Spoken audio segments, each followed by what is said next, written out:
Hello, everybody!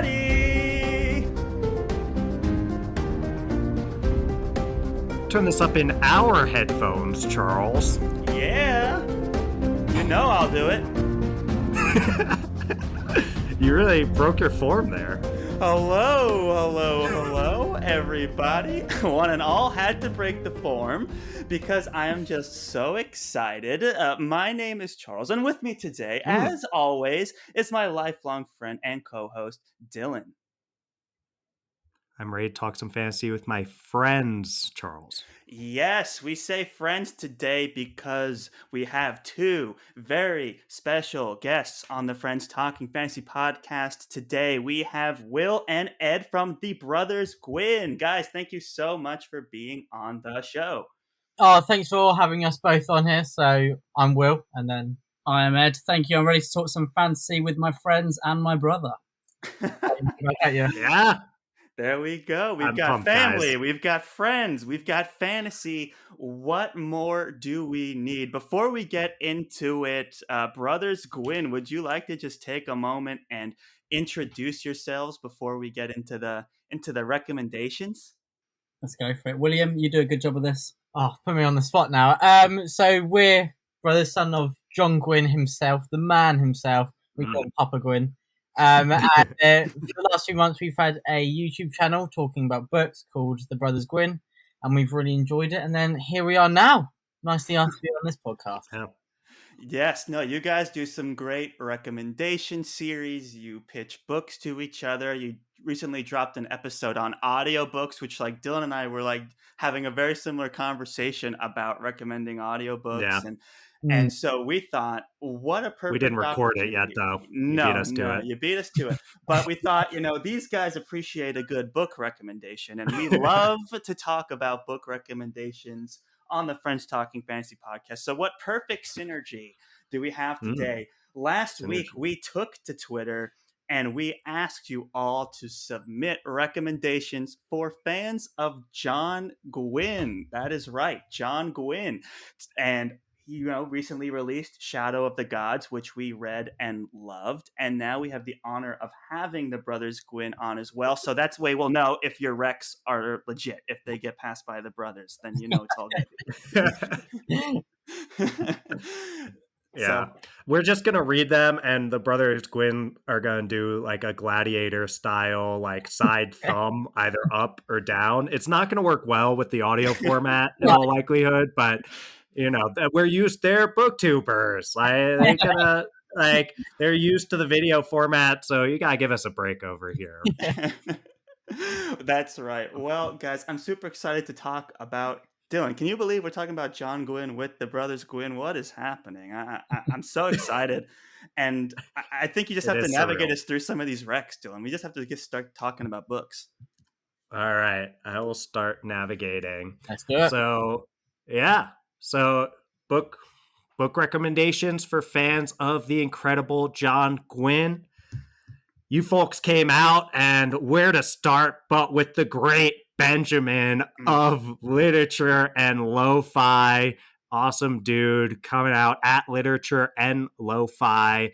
And he says, I know I've only just started both authors' works, but Rhaenyra, that's Rhaenyra Revelations by Michael J. Sullivan, seems a pretty good comparison.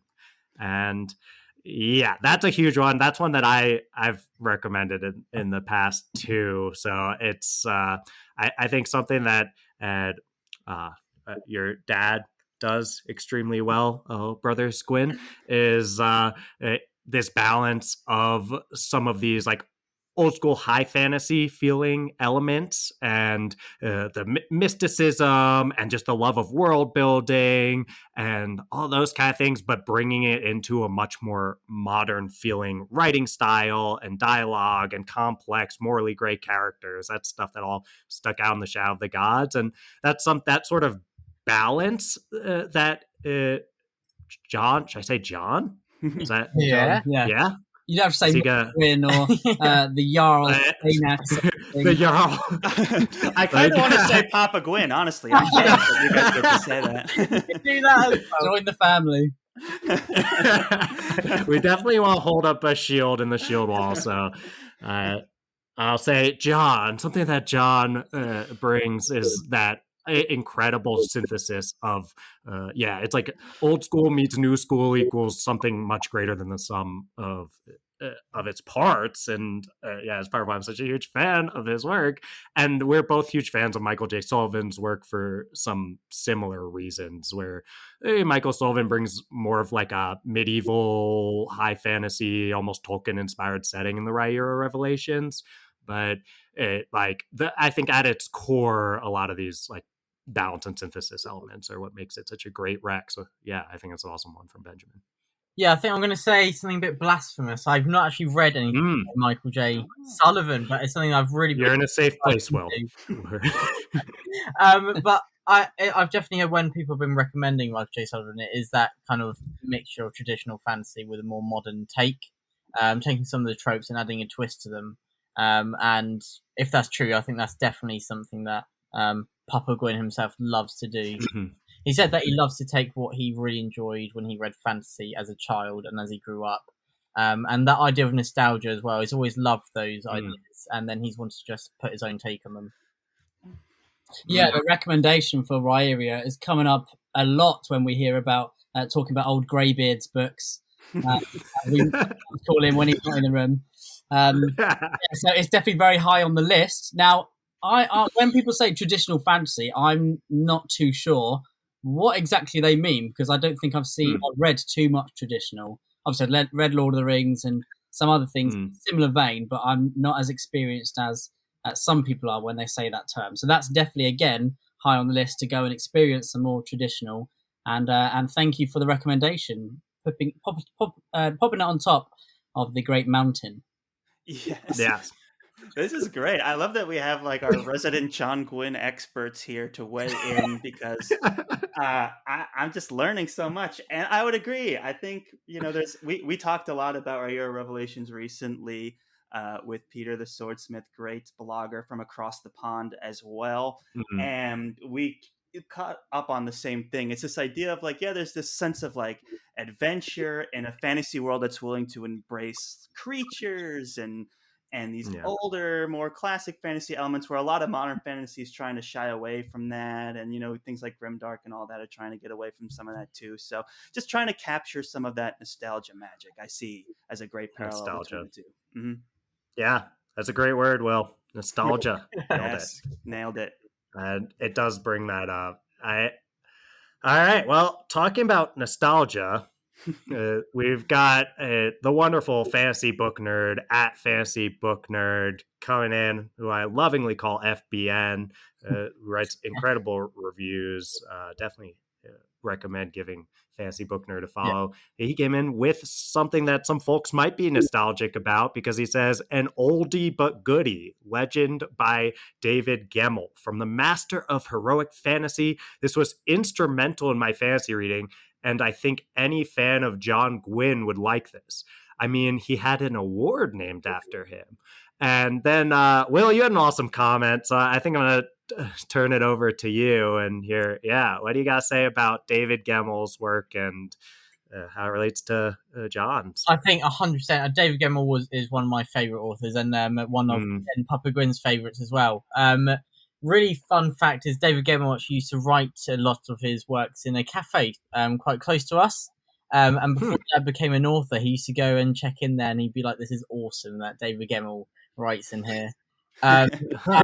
I actually, in a bit of preparation for this, I asked him exactly just a big question of like exactly what it is. He was like kind of inspired by David Gemmell, and he said it's that idea of flawed characters, but people who want to do the right thing. And then the idea that characters are at the heart of a story, and also that kind of historical inspiration as well.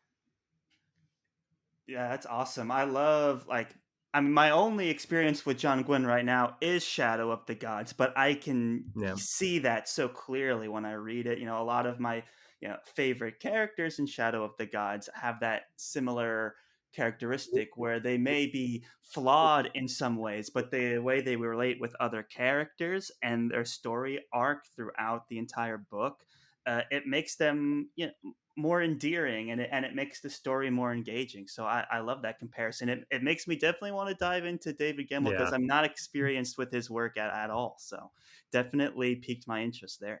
Yeah, I think we all when we read books. I'm one who I'd love to be able to relate to characters, and I think that if they're Yeah. caricature, that has its benefits. It can be very funny, but I think that in works like this, if they are flawed and there's that balance, I think that it just really helps you go that extra mile to really attach yourselves to them, whether it's to love them or hate them, or love to hate them, anything. Yes. Right. It is Yes. about relating about the right things, though, isn't it? Because we can't relate to Orca on some of the things that she does. It's like you read a Joe Abercrombie book; you don't want to relate Yeah. too much to those characters. Do you? I think that would be very worrying. Yeah, Orko is the character Well, I was I don't want to thinking worry you, of when I was saying all those things about my comparisons as well. It's well said. Yeah, if you read a review and it says "I relate to Glockter," then you should stay away from that person. Yes, It's a good idea. Or relate to anyone in Abercrombie's books, honestly. Well, okay. Here's the thing. So you don't want to relate to the sides of torturing people that happens with Glokta, but I feel like part of what makes a character like Glokta, or if we bring it to like the focus of the what we're doing here and your dad's work, like Orca so relatable, is like, okay, we can relate to Orca's passion for her family, and would we engage in the kind of behaviors that Orca may or may not engage in that I won't spoil? Maybe not, but it's like that core fundamental bit that like we can all relate to is caring for other people that much. And I think that's what makes a character like Orca such a wonderfully flawed and somehow still really relatable character that people are latching onto so much. Yeah, really great point there, Dylan. I like that. Definitely. Very well put. But going back to Gemmell, I've only read Legend by Gemmell, and I would recommend that to everyone who reads any of Dad's books, because they are just very character focused, and it is really brutal. They're very brutal. So obviously, as you two guys know, Dad can be a little bit brutal sometimes. He's not a Disney author, which is what I wanted him to be when I was younger. I didn't like it when characters would die, but here we are. He's shaped me into this really loving person.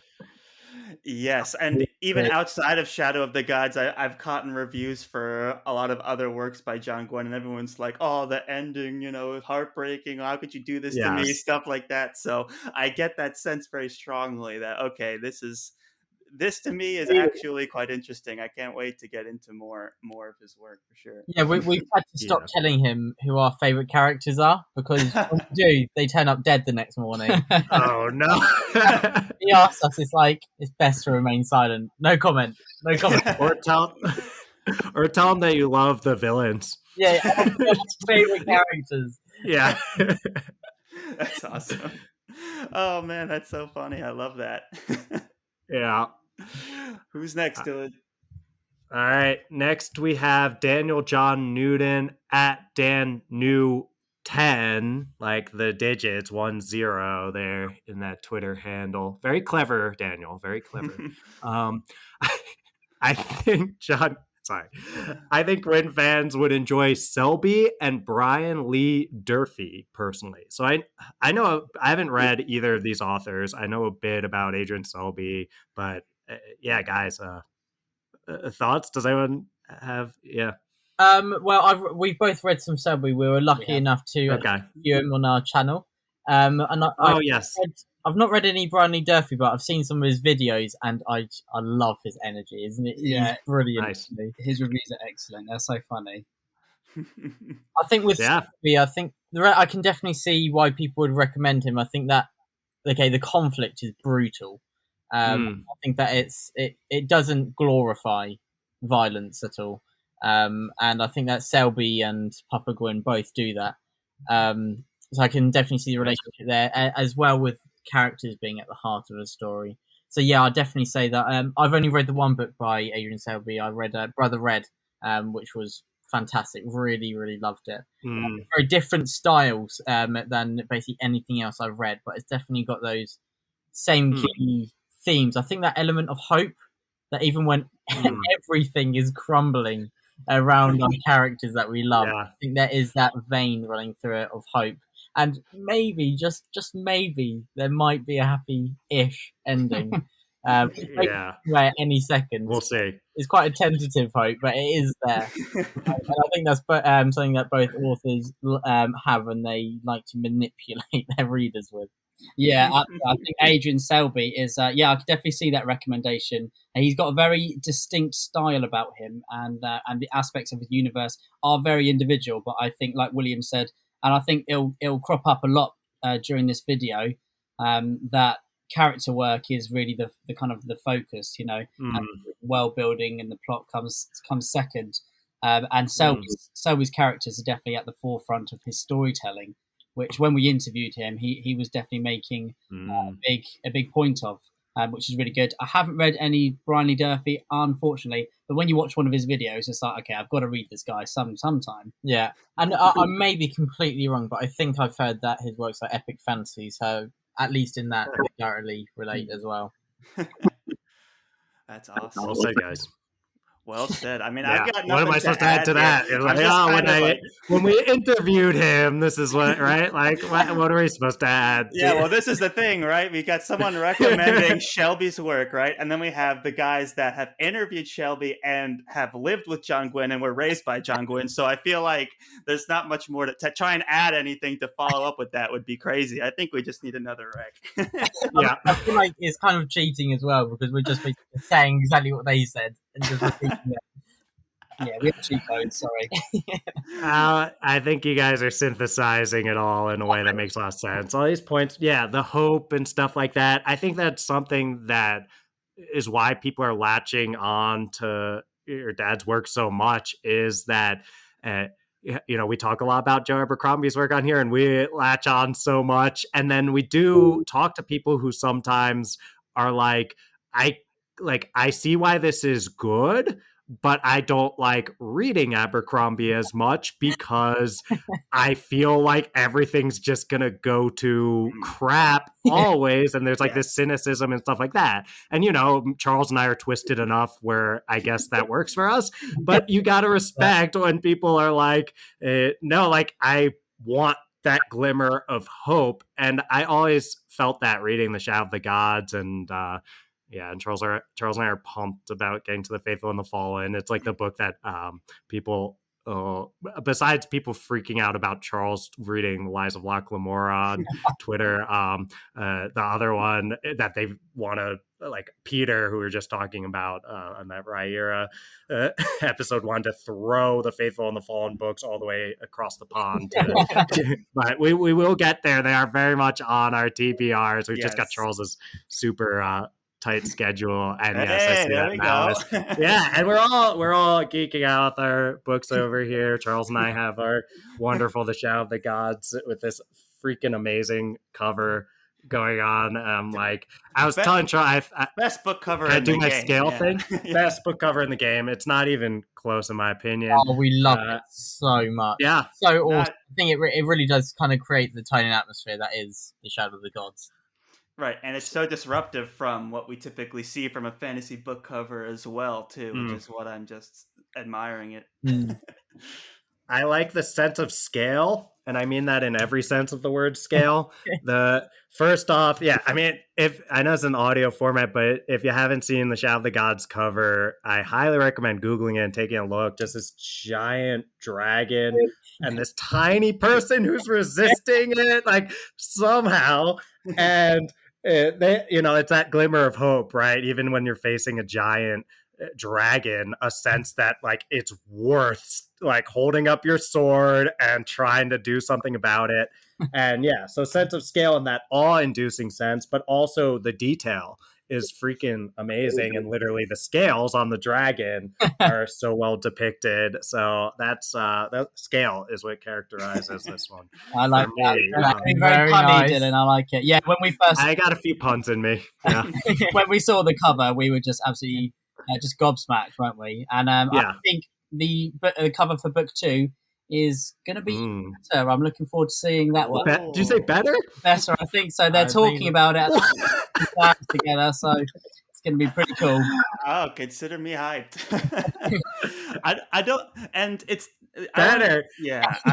I'm excited for it. I'm excited for it. I really am. And we had even the cover captures this like glimmer of hope that I feel we've been touching on with these recommendations. And I don't know if anyone explicitly recommends Joe Abercrombie, but I do think the difference is like if you read Abercrombie's work close enough, you could say that it's hopeful, but it's again, it's not the same way. Like Abercrombie likes to twist the knife, you know, and Gwynne hits heavy for sure, but it's just a slightly different way, which is why maybe we're not seeing as much Abercrombie in here. I think there's a quote in The Blade itself. I think it's Jezel, and he says, "There's nothing like someone else's misery to make you forget your own." That's what I do when I read Abercrombie. Absolutely. Okay, now I'm going to escape life for a little bit. Oh, let's go to The Blade itself. Okay, having an awful time. Everyone's depressed. Brilliant. I feel a bit better about myself now. Own life seem brilliant. Right. Yeah. It could be worse. I could be where all of these characters are right now, having all these terrible things happen to me. So that's a good point, Ed. And Ed, can I say, this isn't super relevant to the episode probably, but can I say you keep recommending Lonesome Dove for me for Abercrombie. I literally had a doctor tell me recently he was like, "Oh, you gotta see Lonesome Dove," and I was talking about the book. I was like, so something I'm putting out into the world, everyone's picking up. I was like, "Dylan, go read Lonesome Dove." So I want to check that one out. You must have one of those faces that just needs a cowboy on top of you. But yeah, I did contact your doctor, and I said, you need to Dylan to get on the Lonesome Dove. Yeah, there you go. I thought you were behind this. It's a prescription, basically. Cutting his strings. I can scheme when I need to, Yeah. Well, I think Sam, who was on our episode with the Shadow of the Gods, that's Sam Buckingham, amazing blogger, reviewer. She's pretty great.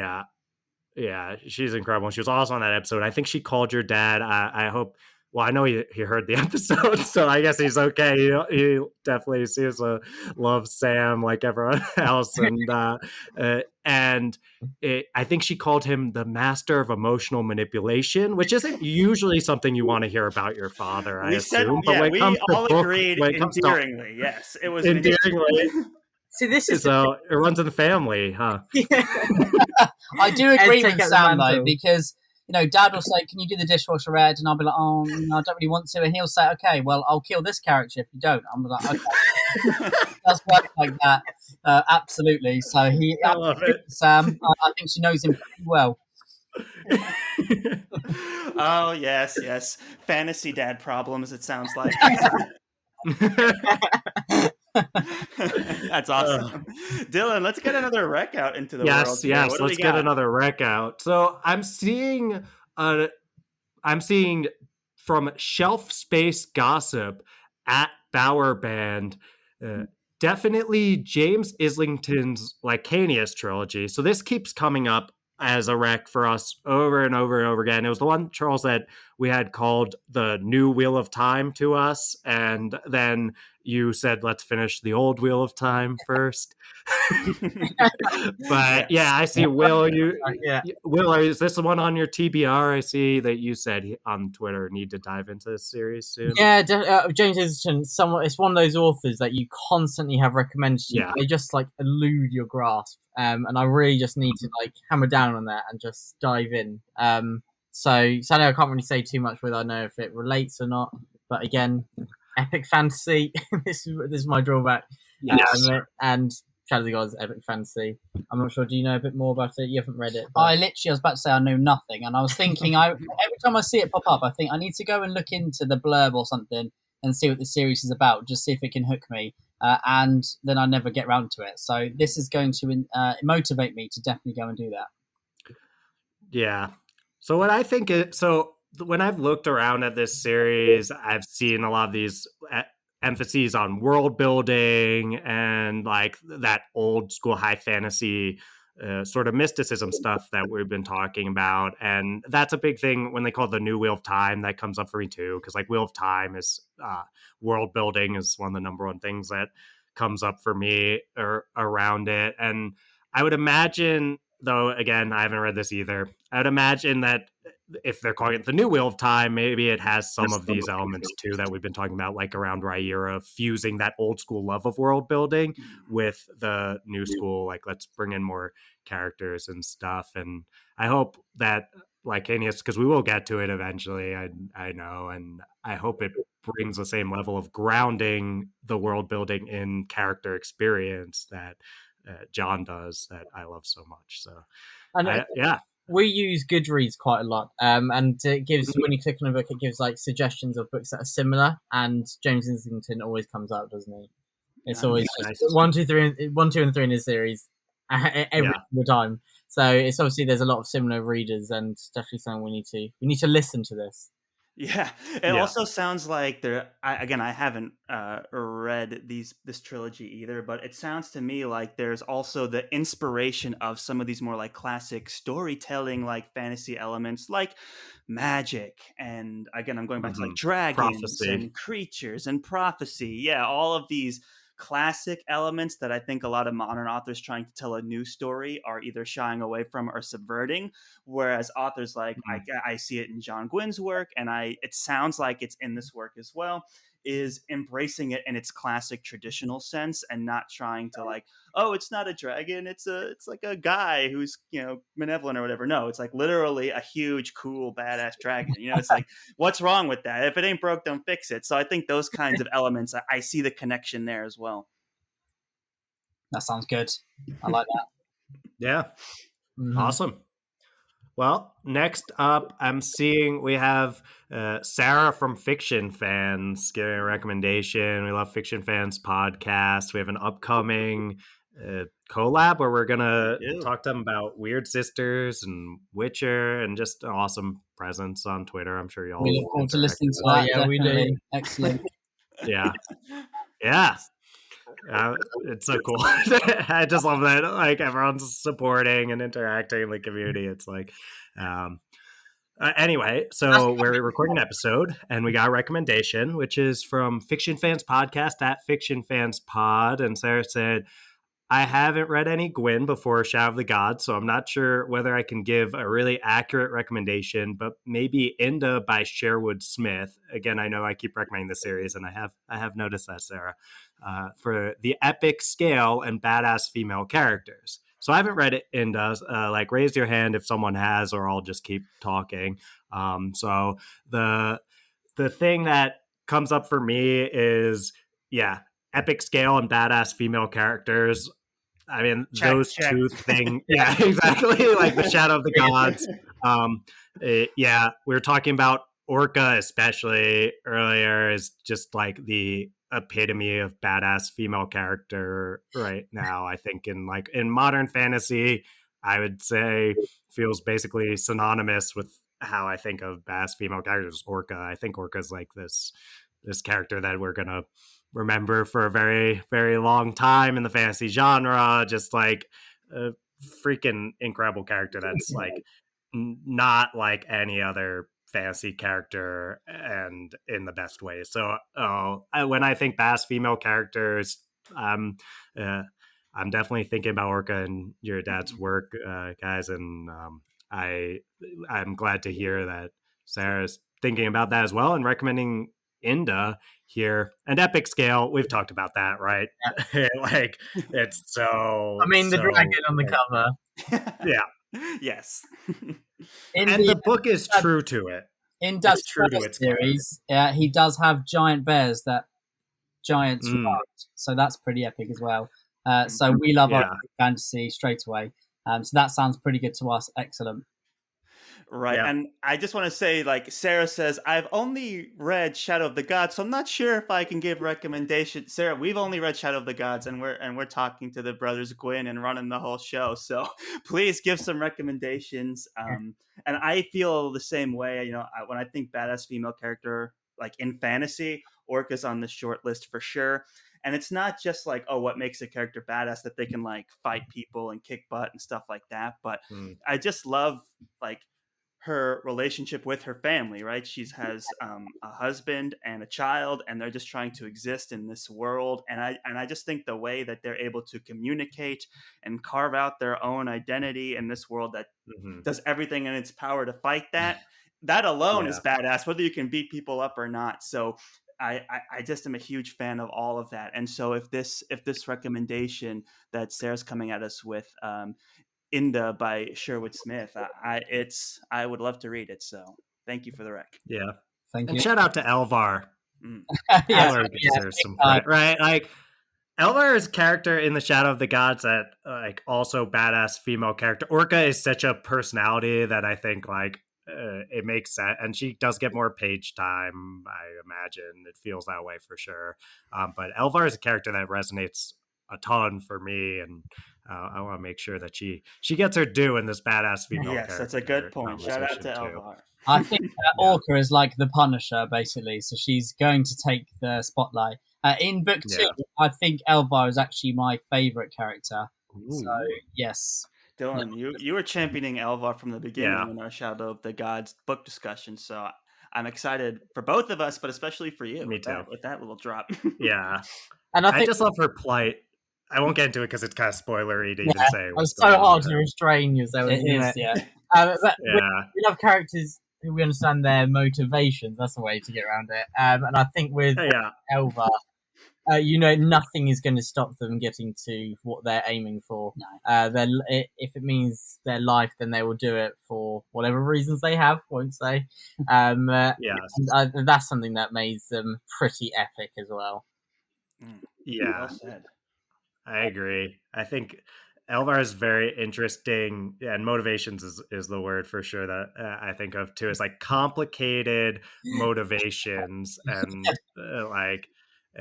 I mean, so I don't want to say what Orca's motivations are, but though Orca is a very complex and well-rounded, badass female character, her motivation of like what does she want to accomplish here is a pretty simple thing that I won't say, but to go read the books if you haven't, or book for the Shadow of the Gods, and read Faithful and Fallen. Do as we say, not as we do. We will do, for the record. Or just buy them, and then you can gradually read them, and then buy them again if you want to. That I can do. Well, that I will definitely do very soon. So. And we'll read them too. We're super pumped. It's on our short list for sure once we get through all the stuff that we committed to. Yes, but we'll keep it rolling as I can see Charles's face. And lucky you. That wonderful bearded face. It's next up is Mask Reads at Mask Reads. Mask Reads runs a wonderful Discord. That's a great community, so definitely I recommend checking that out if that interests you. Then we got this rec. I read Great Coats by the Twitter handle is at De Castel. That's Sebastian De Castel. After seeing John Gwynne post a picture of Tyrant's Throne a couple of years ago, I have to suggest those. Great Coat. Well, we haven't read that one yet. It's one that gets recommended to us all the time, because I love the Lies of Locke Lamora and the Gentleman Bastard sequence. Charles, I'm not sure, despite everyone's efforts, if he ever intends to read that one. But yes, I hear fantastic roguish characters, a lot of fun, some swashbuckling and stuff like that. Guys, have you had the chance to read this one, brothers Gwynne? I've read Sebastian's other series, Ezra the Greatcoats, and we've had the pleasure of meeting Sebastian quite a few times in person. He's one of the funniest people I've ever met. And he's such a nice guy as well, isn't he? Yeah, he's fantastic. Dad and he are pretty firm friends now. Nice. I will say the Greatcoats, I think you guys would particularly enjoy it. And Charles, if you haven't got to Lies of Locke Lamora yet, I think this will warm you up nicely for that. There are characters in that are absolutely hilarious, easily as funny as Locke, in my opinion. And That's high praise. Charles has no idea what you're talking about, but I know that's high praise, Ed. I love humor in books. And there's some characters that their interaction is just so funny, but also there's a lot of heart to the Great Coats. I would say it is swashbuckling. It's not as epic. It's much more, as we said earlier, character focused. But I can definitely see the comparisons with the relationships between the characters, how they interact with each other, and how really it is that they're kind of it's a trio and they're all best friends. They've been best friends since they're very young. And it reminds me a little bit of kind of Dad's earlier series, The Faith and the Fallen, when people are kind of growing up with each other and they're very close. And it's all about looking after your friends and your family and your family, of course, which I know I like to read about. I think you two would particularly enjoy that as well. Yeah, that's interesting. The theme of family is one that I think is very strong in Shadow of the Gods and in a lot of these recommendations, actually. And that's a strong parallel. And Sebastian is an author that has appeared on these recommendation series a ton of times. Sebastian de Castell, a lot of his works have been recommended to us over our career, and I am like, are you making money off this, Charles? And you haven't told me? Don't worry about it, Dylan. Don't worry about it. Okay, I'll just send lots of tweets. Yes, keep tweeting. Keep making those gifts. Keep managing these threads. Keep getting the recs in. Let the career stuff. Let me worry about that. But yes, Sebastian de Castell recommended all the time. He had I remember one of the first times the word swashbuckling came up, and I was like, sold. I don't need to be told much more than that, other than this is a really good swashbuckling adventure. Okay, sign me up. Some might say that about the second book in the Gentleman Bastard sequence, Charles. Do you need to hear more than that to read? No. I'm good. You're going to read that, huh? Oh, it's all on my to-read list. I'm very excited. There are series out there that William and I were talking the other day that you know that you're going to love, but you just don't get to them yet. And it sounds like the Great Coats might be one of those for you, Charles. Yes. Oh, yes. There's many series that fall into that category, but this is one of them for sure. Too many, unfortunately. Too many. Yeah, too many. That's so true. Abercrombie, but in a few days I'm going to be diving into the Blade itself. So yes, Will. Yes. Ooh, yes, we're ready when you want to talk about the First Law series. We'll have to do a First Law collab. That would be good fun. Yes. You're talking to the right people. We'd love that. Well, that is 100% yes. We'll talk after. But yes, I'm so excited. I know. I remember we had that big Twitter poll, you two were at each other's throats about Baez from the First Law versus Gandalf from Lord of the Rings. So we'll have to see once you've read. Yeah, if you come to the dark side. Yeah, your opinion will shift. Yeah. You'll feel bad for Gandalf and be praying for him. Yes. Thank you. Ed and I were on the same page here. I remember that. That just kept going. We just kept making Lord of the Rings. That was hilarious. I was loving that. That's why we do it. That's what it's all about, is the fun, the community, and all that. So yes, please keep doing stuff like that on Twitter. And folks, you gotta follow these two on Twitter. I mean, they're so much fun. Yes. You can follow Will at the Wolf and Crow 1, and you can the number 1 at the end, and you can follow Ed at Edward GDM. Good. I highly recommend doing both of those things. Second, yes, for sure. And then subscribe to them on YouTube. I mean, come on, they're probably already subscribed to them on YouTube. That we know for sure. No one's listening to this. I know we're talking about the books we want to read but haven't had time to. Every time they drop an episode, you do them too frequently. My list just grows and grows and grows. So I need more time to read in between. But no, it's awesome. Keep it up. You guys are fantastic over there. Oh, thanks, guys. Good fun. Like you said, Dylan, it is about the community, and meeting you two guys especially is a big highlight of ours. So it's good fun. Yeah, 100%. I mean, we started it because we really wanted to engage more with other fans of fantasy and all these other genres. and that's really been the driving force of it. And this is one example of why that's so brilliant.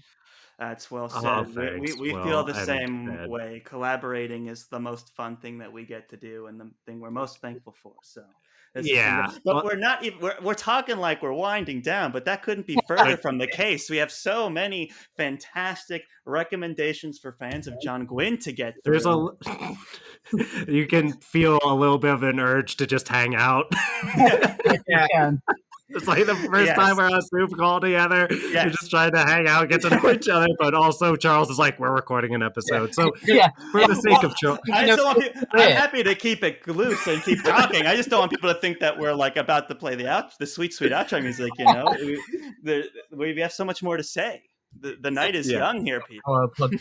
Let's get back to Charles' career. Okay, so Jess, we need to make Charles the big bucks that he doesn't share with me. Yes. So the next up, we've got Nick Borelli at Nig. It's Nick Reviews, but the Twitter handle is NickRevws. And Nick's MO, I think, lately with these, if I'm remembering correctly from our last rec, is to just like give a bunch of authors, and it's super appreciated. But our TPRs are growing super high and unwieldy, as Charles has said, but I'll just read it.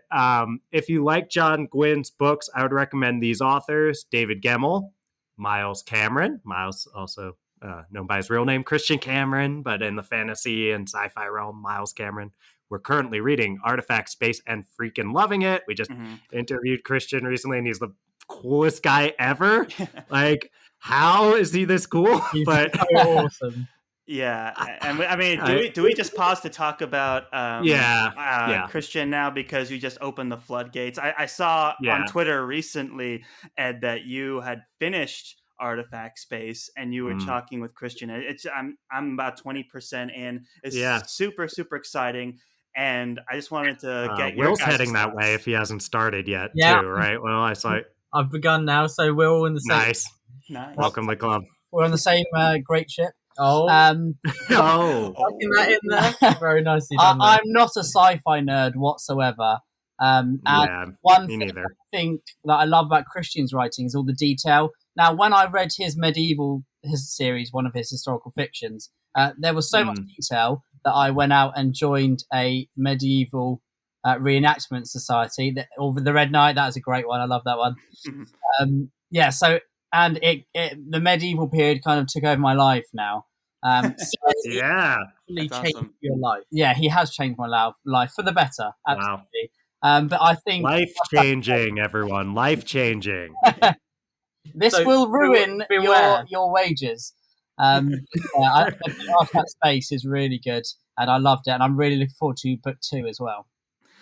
Yeah, I'm looking forward to reading more into it as well. Another parallel that I see between John Gwynne and Christian Cameron is they're both reenactors, and they both pull on that experience of reenacting in their work. Like with John Gwynne, I was reading it and I was getting the sense of like talking about the different ways the shields are made, and like how he didn't have his gloves on at the right time, and how it was too cumbersome but by the time the enemy was charging, and like all of these little bits of influence that I could clearly see were like, oh, this guy has lived these things. I can tell because they're details I would have never thought of as someone who's never reenacted anything before.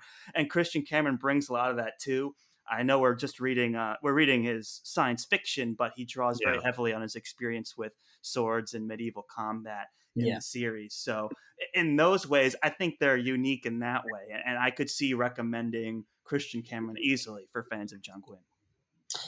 Yeah, I think that is obviously they both look at that historical inspiration. Obviously, it is epic fantasy, but Shadow of the Gods has that inspiration from Norse culture and Norse history. And Miles Cameron is the exact same. I mean, his knowledge is it's beyond me how he just knows everything to such fine detail, and his ability, because he knows so much, his ability to just craft a scene and bring a world to life is just it is incredible, and it's something that not many authors can do. And he's really he's found a way, and he's got a knack for it. It's that passion, and I think you can really tell when an author feels passionate about what they're writing. Yeah, definitely.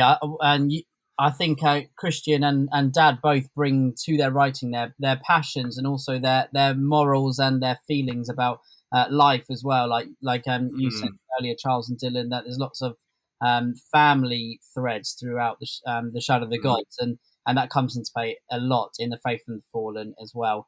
And you can see Christian's passions and everything he likes. Like, even in the sci-fi, he's got people sword fighting, hasn't he? You know, and people living their lives rather than having a really how do I word it without spoiling anything? That's tough, isn't it? But it's just saying, read and find out. It is kind of more they live their lives though, rather than one massive arc, isn't it? And that's what I particularly like about Artifact Space. It feels very fresh at the moment. Yeah, that's really well said. And Christian actually left some reviews as well, Dylan. I'm not sure if you have to pull up a separate reviews. Thread. I mean, recommendations. Yeah, recommendations. Yeah. And yeah, you can go ahead and we may as well pull those up. He posted them on a separate thread, so Dylan is, I'm sure, quickly navigating, but he is the Twitter thread master, so I have all the confidence that he can pull it up, and he can cut me off. Yeah, so he can feel free to cut me off as soon as he's got it. How quick I am.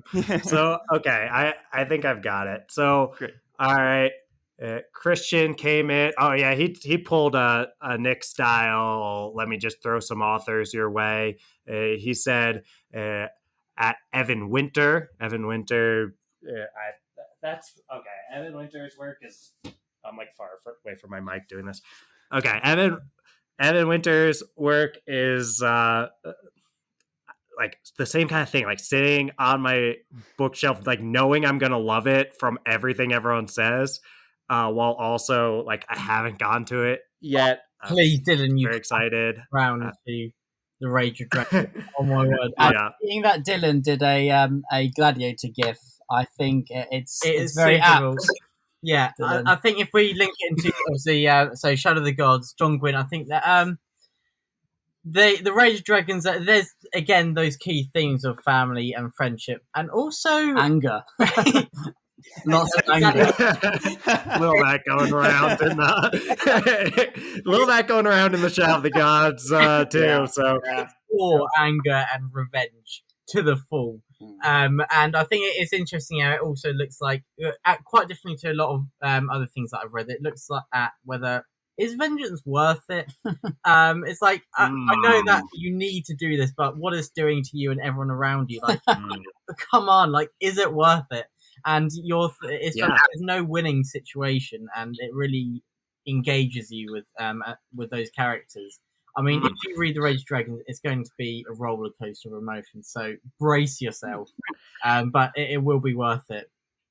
I can see that, and there's the threads in Shadow of the Gods too, where it's not even like is vengeance worth it. It's like is glory worth it? Is fame worth it? It's like we have a really good thing back at home, or there's a much more comfortable life you could live doing this, and like this world's pretty unforgiving. And it's like, is there really something to look forward to at the end of this campaign and stuff like that? And I think that's a very like progressive kind of theme in fantasy that I've been seeing a lot in like recently published works of like trying to boil it down to like what are the motivations and what are the reasons for some of these things. A lot of classic fantasy you read, it's like, man, they could have stopped ages ago and just lived a quiet, peaceful life doing nothing. It's like, why are they doing this? And I think kind of exploring those reasons in these more modern works is super fascinating, and I see that a lot in Shadow of the Gods too. Well, I love how you put that. I think that's definitely something that's really prevalent. Obviously, we love reading about action. That's what I was going to say. The combat is, but it's lovely to have those nuances of character, isn't it? And again, it links back to being relatable and those motivations. Yeah, and there's a fusion of all of that in the Shadow of the Gods. The way that John writes it is like this ability to make it so that like you're exploring ideas and themes and vengeance and like, but grounding it in characters and characters who don't really have a choice but to grapple with these issues. Because it's like, I don't think this is a spoiler to say like the world is full of monsters and like all is meant like amazing, cool monsters, and like even the monsters have like motivation. Like I don't. There's war bands, But mercenaries, yes, feuding it's like, jarls, all that stuff. so I feel like what happens is just no matter what you do in the world of the Shadow of the Gods, you're going to end up having to grapple with these ideas of vengeance, what's worth it, what am I supposed to do? Because you just go about your life in such a dangerous world, even if you try to pull the, I'm just going to like go and hang out with my family and take it easy and live a peaceful life. Like there's characters trying to do that, and it's just not possible because the world is so dangerous. And I feel like that's the beauty of it, where there's these other books that don't appeal to me as much as The Shadow of the Gods does, that it's like, why are you doing the things that you're doing? Go away. Like, stop. Like, leave the war. And I mean, there, I don't want to spoil anything, but like Joe Abercrombie explores these kind of ideas really well too. So I mean, we won't be able to get through this without recommending Joe Abercrombie. So I'll just say, if you would like that vengeance idea and want to explore that, then a Best Served Cold. Yeah, I by was Joe gonna say Shivers, Abercrombie is- and everyone else in that yeah, whole Monza, yeah, very good. Yeah, yeah, That's actually well said. Yeah. yeah, excellent. Yeah, really well put, Yeah. and I like that. And again, Evan Winter is a big one for the combat, like Joe Abercrombie, like Dad as well. Mm. And the combat is very visceral. Now, as a reenacting family, we're always thinking about the next sword thrust, aren't we? Oh yeah. How I can, maybe kill William or something. No, not really. But we are. I always have to be on guard. Yeah, Yeah. when we think Lots of brothers get in fights. The problem in the Gwynne family is that there are swords around. Right into the mix and see what happens. an axe will come flying out the corner, Accidentally, of course. accidentally. I like that. Very good. Yeah. I see, I Nailed see, it. I see. Nailed it. Do that. That's awesome. I think combat is something I love to read in books, and the Rage Yes. of Dragons is very much like one of Dad's books called A Time of Courage, which is lots and lots and lots of fighting. And it's at a bit of a breakneck pace, isn't it? Yeah. And it gets even more and more epic throughout. And there's some serious gladiator moments later on in the Rage of Dragons, which when you guys read The Faith and the Fallen, may remind you of that also. Yeah. And continuing to talk about action in these books, I think that both Evan Winter and Papa Gwynne use action to further characterization. And it always reminds me of Papa Gwynne said that when he writes conflict, that he always thinks of, he watched behind the scenes for The Two Towers, and he remembers Peter Jackson saying that for the Battle of Helm's Deep, he would alternate the shots. So one was a big shot showing the epic factor, and it would always be followed up by a close-up on a character. So it's always linked in. And I love that idea that you can see both with Evan Winter and Papa Gwynne that they do use conflict to further characterization. It's not just to be heavy-hitting and all this. It is used to further the plot and amounts to more than just a sword thrust and people dying everywhere. So well said, Will. And it shows so much, because the thing that when I sometimes get on world building and like how I'm not the hugest fan of world building type stuff, or I'll even get that way with battle sometimes in fantasy books where I'm like, okay, like who won though, and let's move on. Like that happens to me all the time when I'm reading some fantasy novels.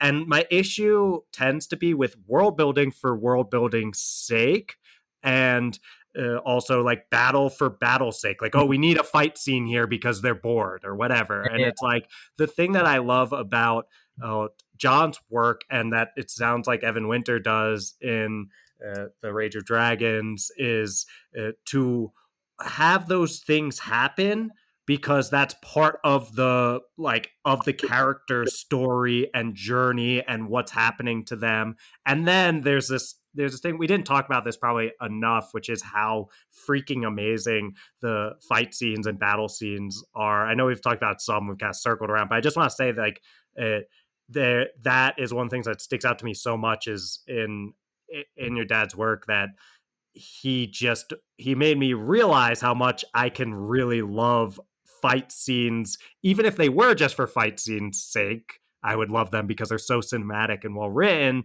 but he makes them even better by grounding them in character journey and stuff. So it's so good. And it sounds like Evan Winter does that. And it's not surprising then that it's recommended here and that Evan Winter's work has been so successful because, if you're getting those comparisons. That's well said, Dylan. I got the sense, like when I read John Gwynne and Christian Cameron and what I imagine Evan Winter's like is these guys have such a wealth of knowledge to draw on. And I feel like it's a pretty common pitfall for fantasy authors that are very enthusiastic about a subject is to just go on and on and on about it under this thing of world building. And they get very passionate about it, that they're sharing more than benefits the reading experience. And something I love about Shadow of the Gods is you see all of that, like the love for Norse mythology and the love for combat and reenactments and things like that.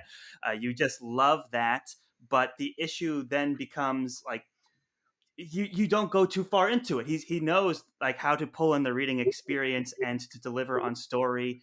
And I just admire that so much. It's not something that I typically look for in my fantasy book. I get kind of nervous sometimes when I see people get passionate about the world building. I do get a bit nervous, but John Gwynne did a beautiful thing where he made me more open to it and excited about it and delve into that genre of fantasy more. So big fan.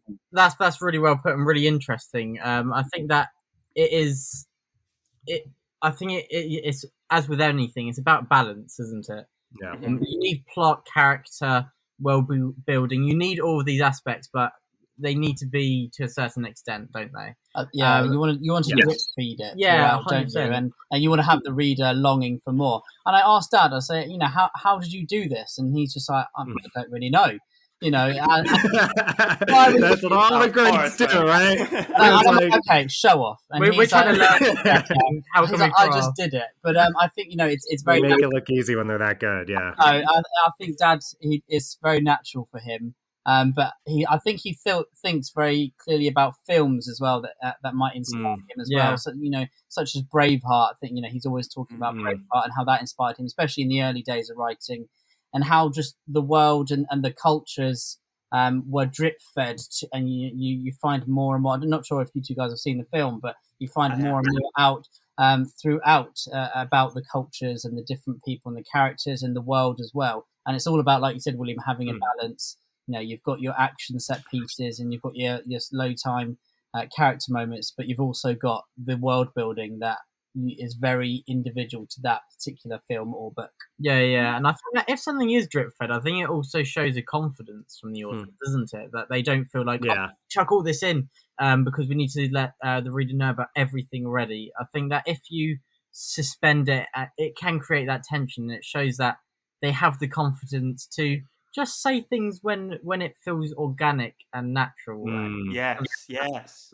Definitely. I love that. Authors that we're talking about today, I think that's something that they all have in common, that confidence that it really does feed to the reader and make a big difference. Yeah, Evan Winter does that really well. And I think Matthew Harvey, who is the next recommendation on the list. Thank you. Great stag. Yeah, keep going. I've waited my whole life for this moment. Thank you. Wow. Kudos. Yeah. Matthew Harvey, I believe, was what Christian Cameron recommended next. And Matthew Harvey is a historical fiction writer. And I think the similarity there is with, obviously, Dad's a Viking. You look at him and he looks like he could be in a shield wall. Maybe one day we'll have the beards to match, but I'm not too sure. Yeah, you'll get there. You've got the genes, so I believe in you. Yeah, absolutely. But I really enjoy Matthew Harvey's writing. I think his action is excellent. Alongside Evan Winter, similar to what we were saying with him as well. And I think the whole culture of, if you like Shadow of the Gods, then you will enjoy the cultures within the Shadow of the Gods, and also within Matthew Harvey's writing as well. I like it, Dylan. That's a good beard look there. Oh gosh, here we go. It came up organically, It's like Will was saying. It's just when it comes up organically. They're talking about beards. It's like I gotta show my. Which one is Patrick Rothfuss though? It's hard to tell. I mean, probably the one with the shorter beard, I guess. I reckon so. I'm Yeah. actually really impressed how quickly that picture came up. We've had the past 3 guests we've had on. He's shown them. He's got it short keyed on his computer. Just click of one button and some beards. Exactly. Hilarious. Yes. No, I can't help myself. Eventually, I'll go. Like, is this how? I don't know if the image. I have worm tongue. And say this Am I in the right side of it, or is it mirrored? in right now. Is he whispering into my ear? yeah. Oh, fantastic. Bring sweet nothings. Yeah. He's bandying crooked words.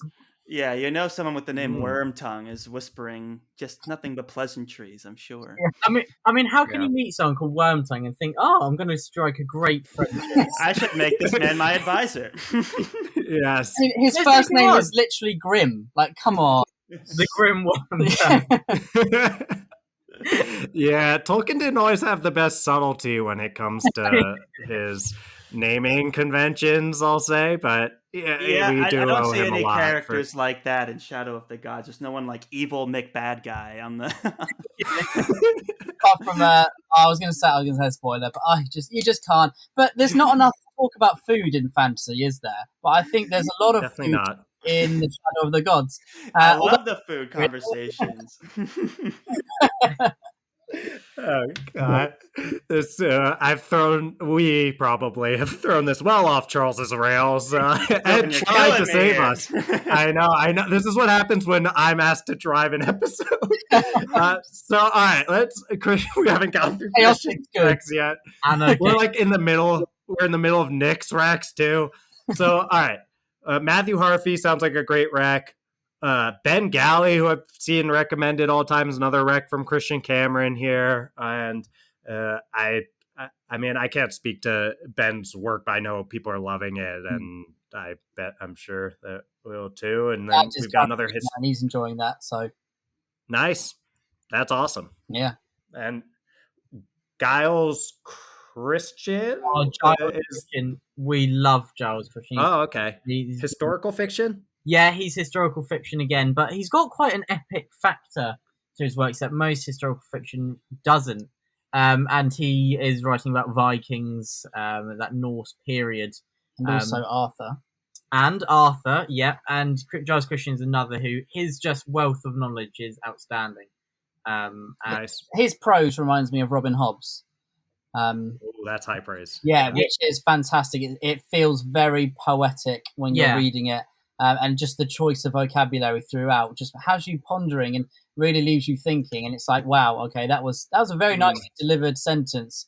Even if it's like in the middle of a shield wall, something will pop out, and it's like, okay, that was written really nicely. And it's like, back to decapitating people. And Giles is one of Dad's favourite authors as well. I mean, his Arthurian book Lancelot is absolutely fantastic.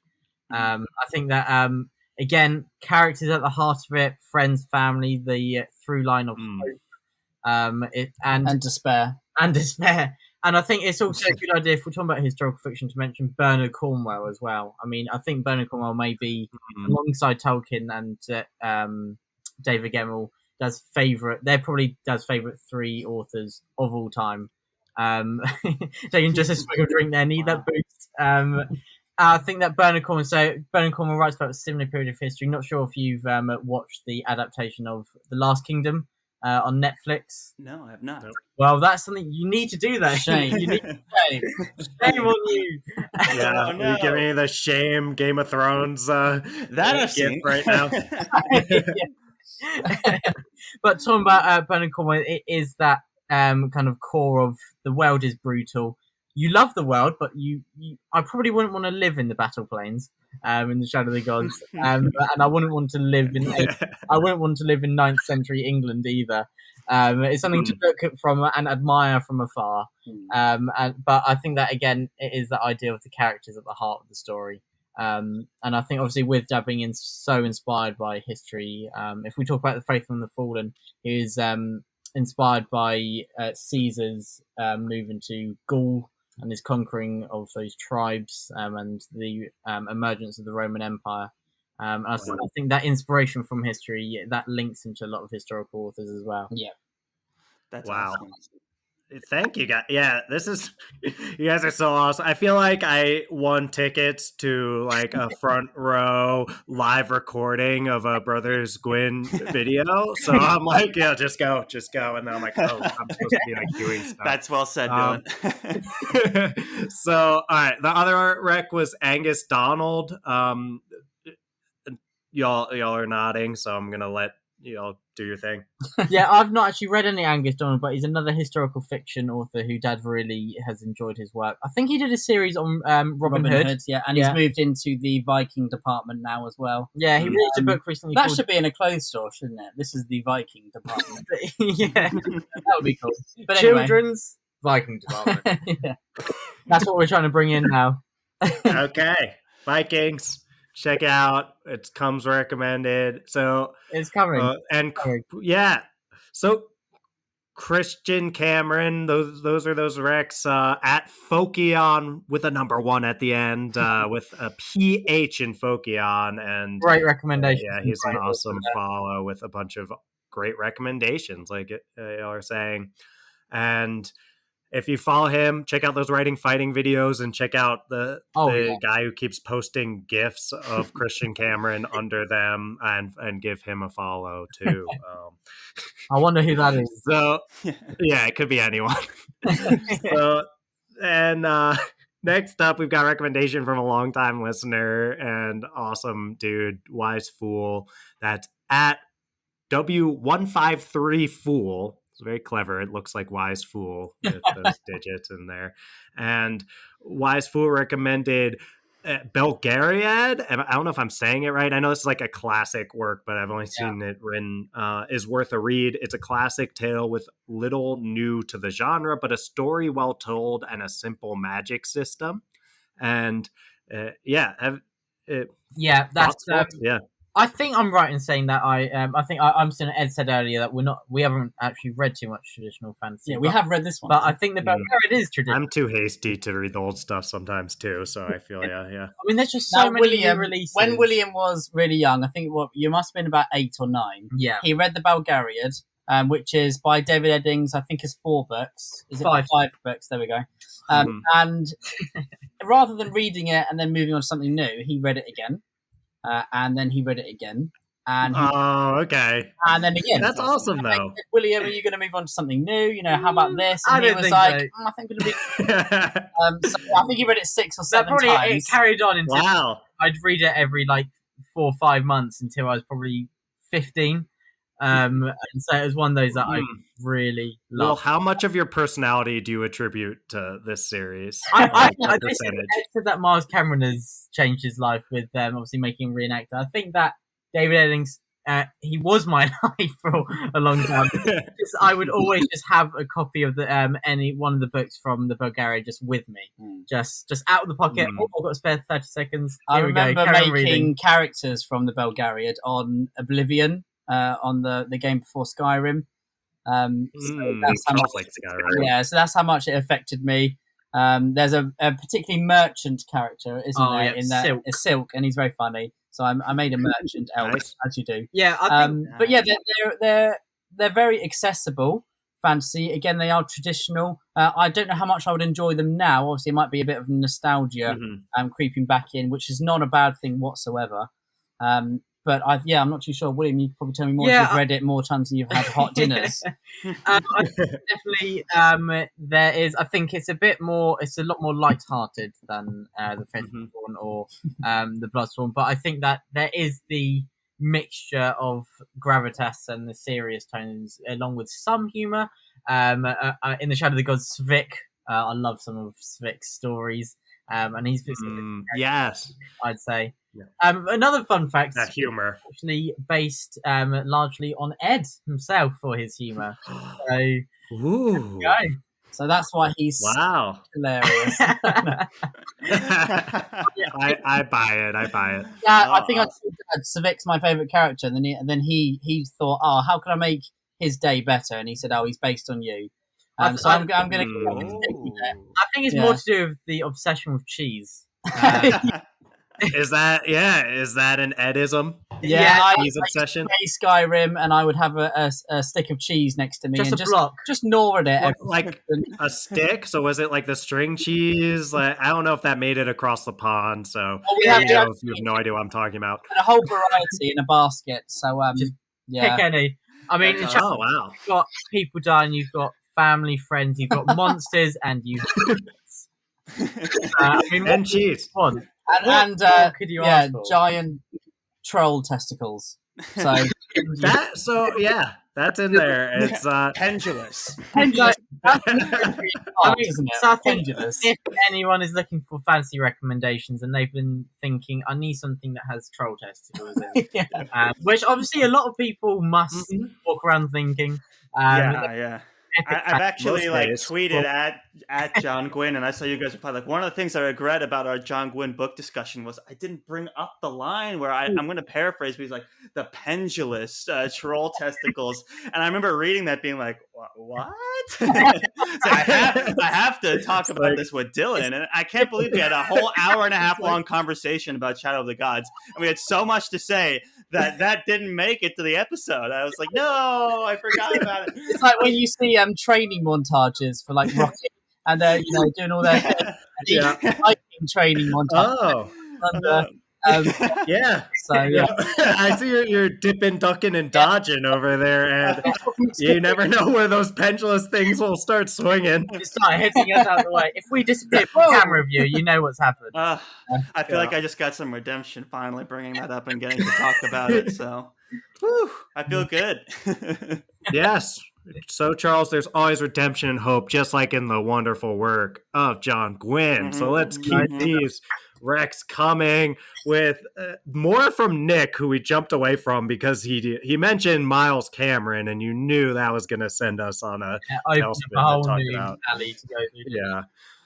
So we're so pumped that Nick mentioned that. We'll get through these other authors and folks. Yeah, let me know if any of them stick out that you want to talk about. We're gonna have to speed recommendation if we're gonna get through more of these people here. So many people left Rex. We have to cover as many of them as we can.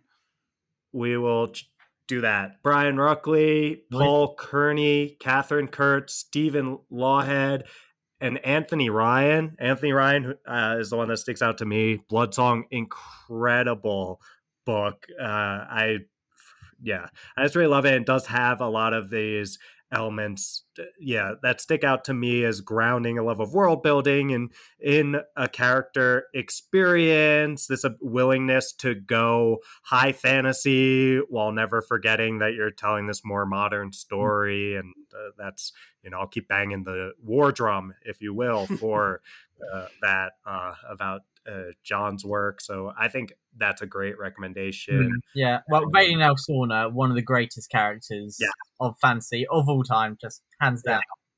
Fantastic character. I want you to read that, Charles. Recommendation.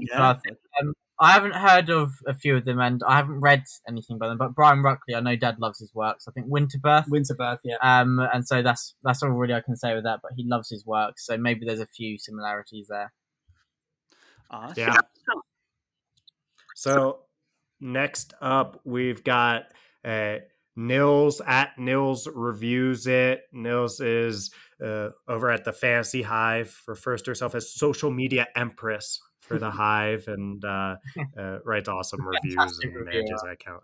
Leaves a lot of great recs here all the time. So. And a huge fan of your dad's work, guys. And one of her review is one that, because for a while your dad's work to us was like this work that was like we knew we were gonna love because everyone tells us and people kind of get a sense of our taste, and also everyone loves your dad's work. Like, I mean, just like so I knew we were gonna love all this kind of stuff. And then like Nils is one of the reviewers that I read her review. I was like, yes, this sounds exactly like what I'm looking for and want to read. So definitely Nils's recommendations are going to be awesome, I think. She said, I'd recommend the Keepers trilogy by David Dalglish. I hope I'm saying that right. And the Dragons of Terra trilogy by Brian Naslin for fans of Gwynne.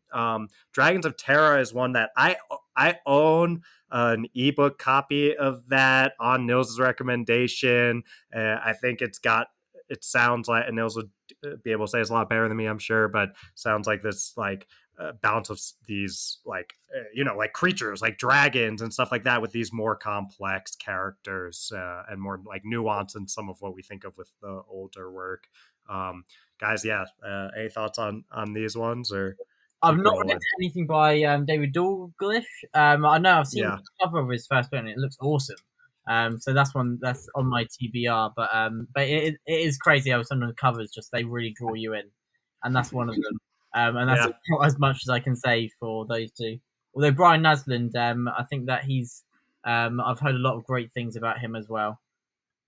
Yeah, I've had him recommended because I say I'm a big Abercrombie fan and things like that. So I'm like, okay, we're talking a recommendation with dragons for fans of like gritty, dark Joe Abercrombie style fantasy, and that kind of like finding some middle ground is definitely the kind of stuff that I see from from John's work. So makes a lot of sense. And Nils just like a huge fantasy influencer. So definitely Reliable. a rec from her. She always has a recommendation. She's so widely read. It's crazy. Yeah. Yes. She always drops great recs on these kind of episodes that we do, and we are always super appreciative. So, and I think also her reviews, you really know when you read reader reviews, you know if it's going to be to your taste or not. She's one of those, it really is worth reading all the reviews she puts out there. Well said. Yeah, for sure. Yeah, like well written and like nuanced and a lot of depth, and and like talking about character stuff that you just you get the sense, and she does an awesome job with that. So thank you, Nils, and we're happy you stopped by. So then we've got a recommendation that I know Charles is going to be very happy about, a book that we both read, and it comes from Mark Geller at Mark Geller 8. I'm just going to use this as an excuse to recommend Heroes Die by Matthew Woodring Stover, is what Mark says. And I'll turn this to you, Charles. This is always one that you get real passionate about. Thank you. Well, I can appreciate Mark coming out here saying he's going to use it as an excuse, because I'm a huge fan of Heroes Die, and I think both Mark and I are just going to try and make it work a little bit more than maybe it really does. I think Heroes Die is a fantastic book that anyone who read and liked Shadow of the Gods should read. But I guess like where I draw the similarities, I guess there's this like different approach to writing the fight scenes, where I guess Shadow of the Gods draws from reenactments and Norse mythology, whereas I think Heroes Die draws from like action movies and like this gritty realism.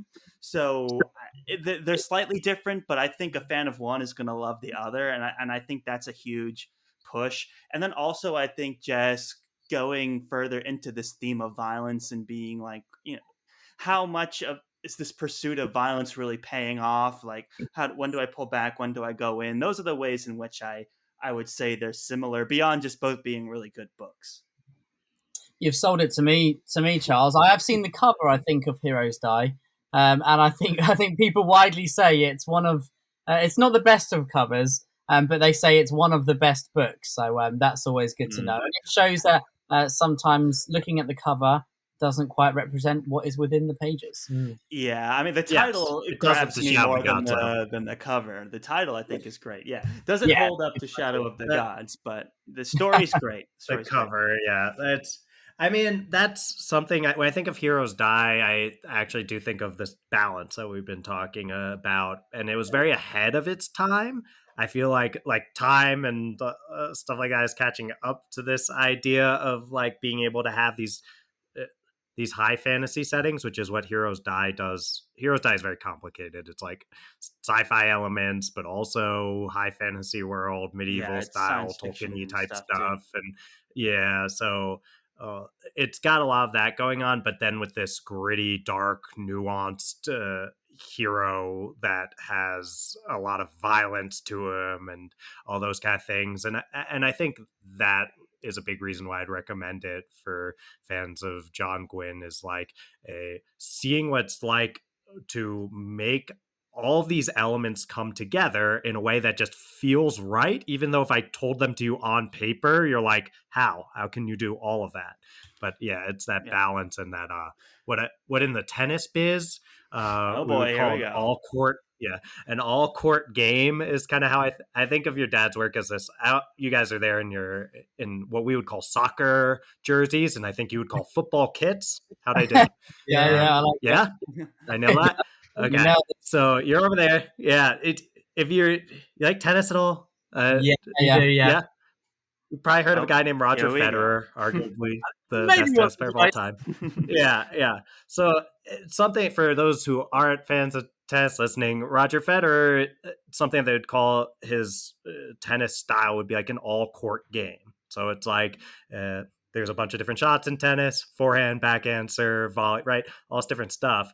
Federer, what's so amazing about it is he can do it all, and he decides when the right thing, like what is the right tool for this job, rather than just throwing the same thing at everything all the time. And it's like this, he plays such a beautiful game because of that. And that was like the first thing I thought of when I was reading your dad's work. I didn't talk about it on the podcast because I'm like, no one cares about Roger Federer on our fantasy podcast except for me and Tony Fong, tennis player. When listener. we start recording, like, I do not think that we'd link Roger Federer to the Shadow of the Gods.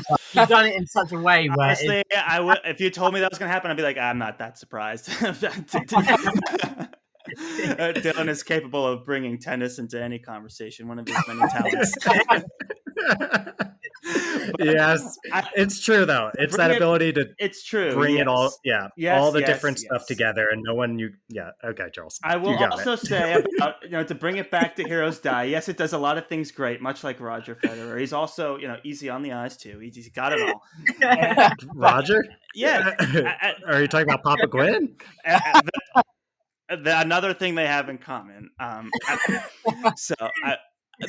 will say he's throwing you under the bus here, isn't he, Charles? Yeah, he's doing his best because he's trying to bring tennis back into it as much as he can. But I'm not going to let him because I have things to say. There's a cult following that is happening with Heroes Die in the community that I think is very, very interesting. And I think it's coming back for a lot of the reasons Dylan said. It's a really interesting book about violence, and it's got a very modern feel to it, even though it was written a while ago, and maybe the cover isn't as popping as The Shadow of the Gods is, but the story lives up, and it's so fun to see the community like giving this cult following to this book that I think it deserves. So I highly recommend, guys, if you haven't read it, to give it a shot when you have a chance.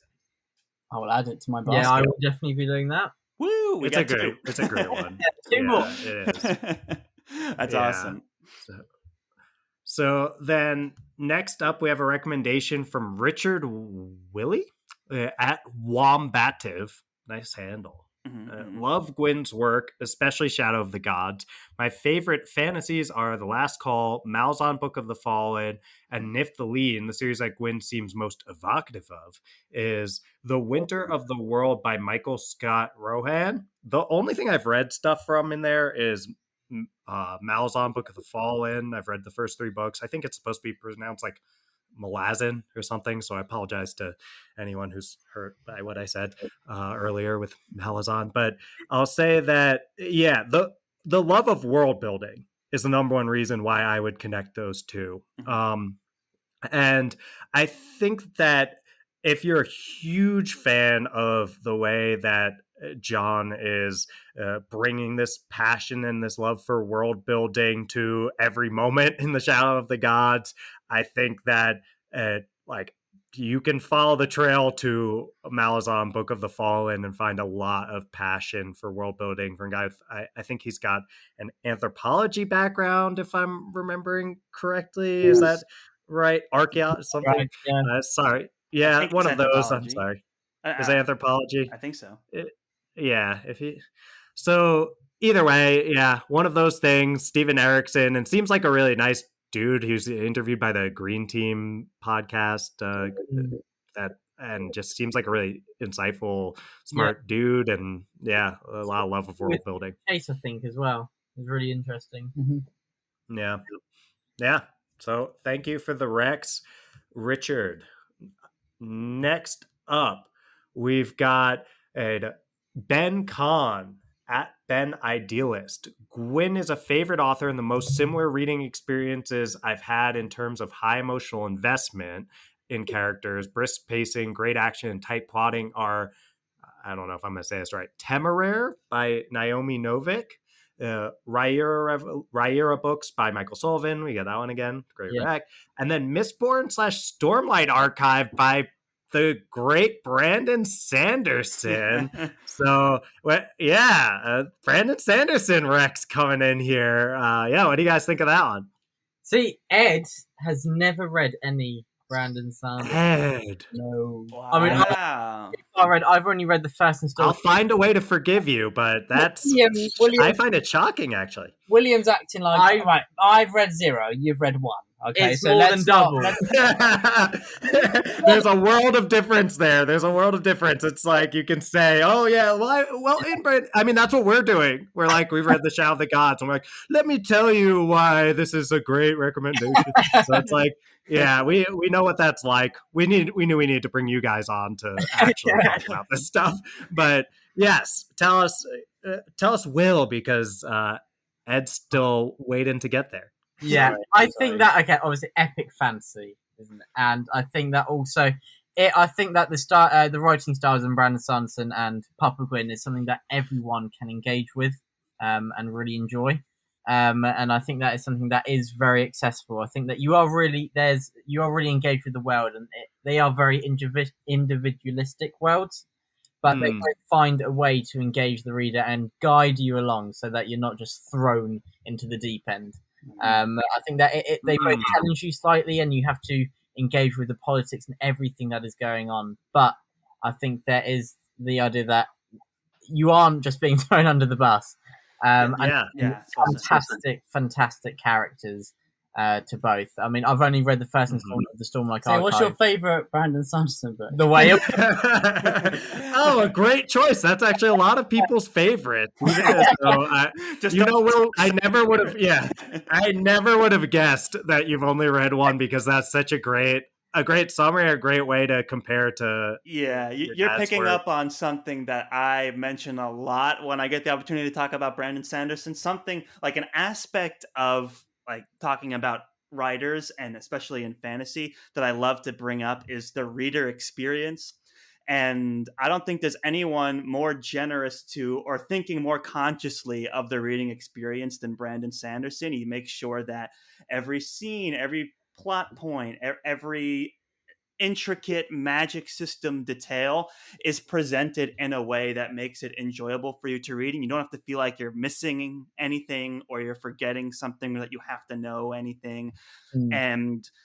And you can kind of rely on that. It's like, okay, Brandon Sanderson, I know I'm going to get that Sanderlanche at the end. And I get that sense when I read The Shadow of the Gods. There's this element of pacing in it where it's like, okay, John Gwynne is like, and now I'm throwing the book at you. And now this is happening. And now that's happening. And oh yeah, there's a dragon. And there's this. It's like very conscious of, here's like don't get too comfortable, because I'm going to shake up the story as a way to keep the reading experience exciting and moving. And that can be a very challenging thing to do. So in that way, I would compare them and say, yeah. And also, you just can't go wrong recommending Brandon Sanderson for a lot of other fantasy authors.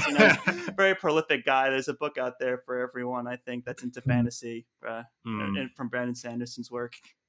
I think that also reminds me of Ed said he read something recently that someone said that it's easy to write something that only you understand, but it's hard to write something that everyone who reads it understands. Yes.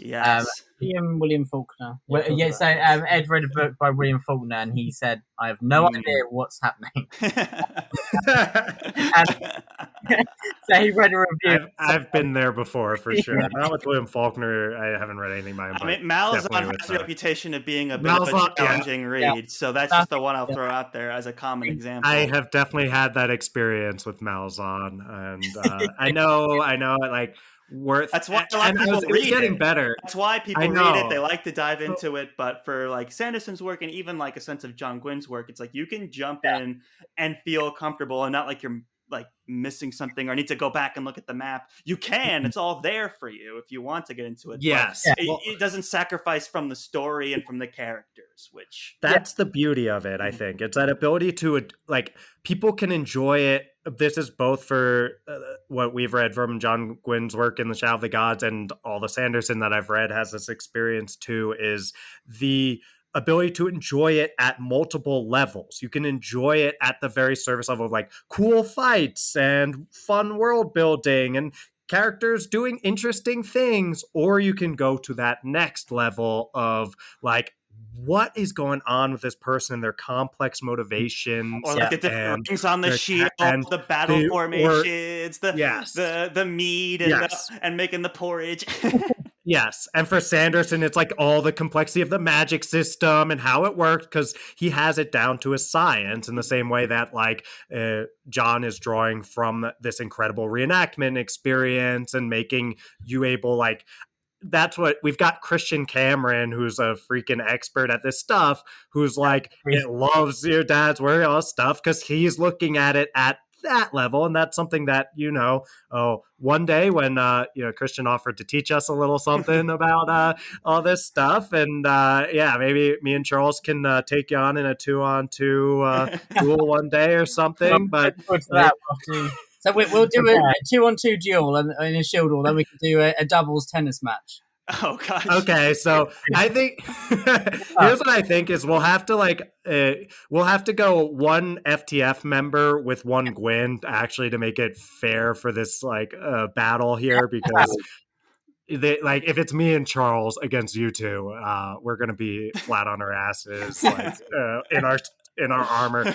But either way, well, back to the Christian Cameron thing is like he can read John's work and appreciate the level of what he's saying about warfare and what he's saying about the battles and like what the characters are actually choosing to do, given John's extensive understanding of those things.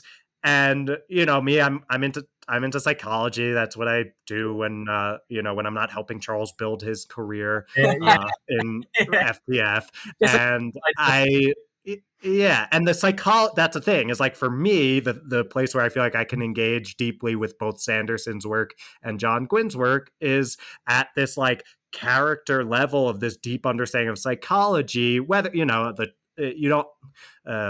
don't necessarily need schooling and training to understand people really well, but it gives you some terms to use and throw around and stuff. But I can see that in both the way Sanderson depicts things like mental illness in the Stormlight Archive, and the way that like John depicts things like struggling with identity and passion and achievement and family and values. And it's like, and even like existential stuff. Like I see some of those themes of dealing with death and things like that in John's work. It came up a few times, and it's like those kind of things are ways that I feel like, okay, there's this deeper level for me in the thing that I care about. And you can find that at all sorts of different levels across both Sanderson's work and John's work. It depends, like, what is your thing, and that comes from that balance and that all court game that there it is. What they're bringing. I think that's really interesting. You've picked up something that I think that is so important. That when you think of your favorite reads or the favorite films you've watched, there's not just one reason for it, is there? It's because of a mixture of the themes, the characters, the plot. Yeah. It's not just going to boil down to one thing. It's a mixing pot of very good porridge. It's the culmination of all the aspects, all the porridge ingredients put together into one, isn't it? And I think when there is something for you to engage with further, which links to your own passions, I think that's something that's really important. And in Shadow of the Gods, you can engage with it as someone who's a massive historical fan. You can see these little details, and you can be really excited and delve further into that. Or you could be someone who just really loves epic fantasy, and here it is again, linking back to traditional fantasy, but with a new spin that engages you. And so I think that's a really interesting point. That is just something that I love as well. Or you can just dragons. Or you can just dragons. Dragons are cool. We say that all the time. That's it. Dragons and that.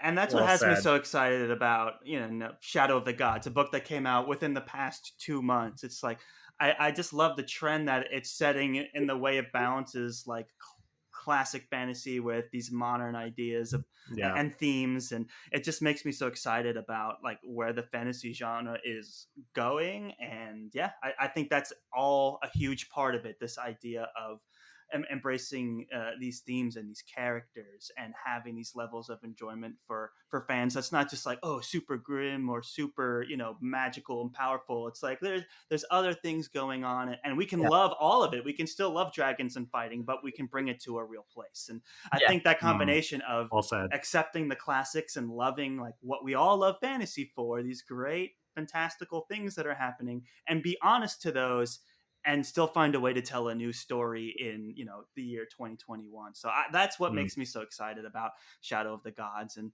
John Gwynne's work. And I think that's what a lot of these books that were recommended to us today also deliver. So big fan. Love it, Charles. Well said. We are at the end of the thread. I'm sure in my haste, I might have missed a few. So I do apologize to anyone who gave Rex that I didn't get the chance to talk about. I'm like also just like super blown away that we're here with the brothers Gwynne talking about John Gwynne's work. So I'm like, this is it's so amazing, guys. We're so pumped that you guys are down to join us and do this. I did not forget that you talked a little about Joe Abercrombie collab, and we're super excited for you to join us there and read some of his work. I'm sure Ed is sitting there like a maniacal villain, knowing what's coming. So so guys, thank you so much. This has been so amazing. Thank you to everyone who gave the Rex too, and brothers Gwynne. Please give them a follow at those accounts that we threw your way. That's follow Will on Twitter, follow Ed on Twitter, subscribe to the brothers Gwynne. We'll put all the links in the description. But follow them all. Go check it out. And check out their awesome YouTube channel. And get ready to add a lot more stuff to your TBR because thank you so much. We've loads of recommendations from this, but we've also just loved talking about Shadow of the Gods with you two. And this is why we love to do it, don't we? That we love to talk to other people. We've been waiting so long to talk to other people about the Shadow of the Gods. It's like we're so lucky to be able to read the first draft of book 2. But now it's just like we have to wait. We're a little jealous to talk to other people about it. Now it's just like we have to just don't let anything go. And so definitely when the sequel's released, we'll be straight onto talking about it to people again. And I've loved this, and I think you have as well, haven't you? Yeah, you guys are the best. We've had so much fun. It's great meeting you guys on Twitter, and now finally on a screen. It's been such a time. I forgot that we were actually recording, and I've those are the best episodes. Absolutely, we've had so much fun. We would love to do this in the future, and maybe one day we can get a spoiler talk about any of Dad's books. We will take you over to the YouTube video format. Yes, we're ready. No, I'm down. I'm ready for the. I'm sorry, Charles is getting on me for this. I want to though. I mean, we've talked about cheese, we've talked about Roger Federer, we've talked about pendulous testicles, and we've talked about pendulous testicles, and then every now and then we've talked about some book recommendations. There were a few amazing. Thanks to all the folks who came on Twitter. There were some book talk in there too. This was an absolute blast. We graduated from Twitter friends to Zoom friends, and I have a feeling it won't be long till we're holding a shield wall together at some point. But until then, doors always open for the collab. Guys. We're ready to show our faces on YouTube, so it might be time for that face reveal. Maybe when I've read a few of Joe Abercrombie's works, we can have a group chat about that. Anytime. Yes. Sounds good. All right, guys. Thank you all so much for listening. Again, check out the brothers Gwynne. You go to our description and click all those links. Twitter, YouTube, they're everywhere. Check them out. And you can check out our show as well on all the socials after that. If you want. And then also John Gwynne's work as well, guys. Shadow of the Gods, fresh off the press still. You definitely go check that out. I mean, I assume if you listen to this, you're a fan of John Gwynne, but still, read it. Buy a copy. Read it again. Read it again. Do what I do with Bulgaria. Just read it again. Yes, read it. I was just starting my reread when we were early in the Zoom call, but I had to, talk to people. So here we are. Yes, guys, thank you. This was a pleasure. Brothers Gwynne, thank you again so much for your time and for your expertise. We really appreciated it. And thank you to everyone that left reviews. And thank you, the listener, for enduring. You guys are awesome. Thank you so much. And as always, guys, go forth and conquer, friends.